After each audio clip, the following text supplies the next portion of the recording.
పుల్ల పుల్లగా అద్దిరిపోయిందండి మామిడికాయ పప్పు అయితే ఈరోజు మా ఇంట్లో.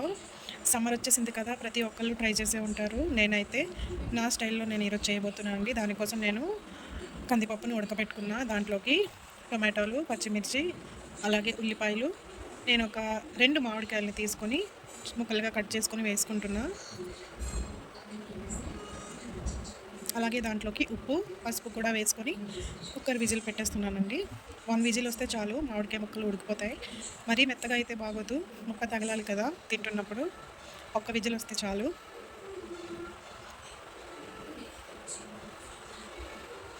చూసారా, ఇలా ఉండాలి, ముక్క కనిపించాలి మామిడికాయ ముక్క.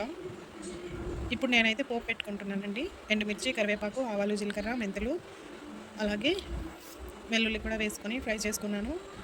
ఇప్పుడైతే పప్పులోకి పోపు వేసేస్తున్నానండి. చాలా బాగా వచ్చిందండి. మీరు కూడా తప్పకుండా ట్రై చేయండి. Thank you.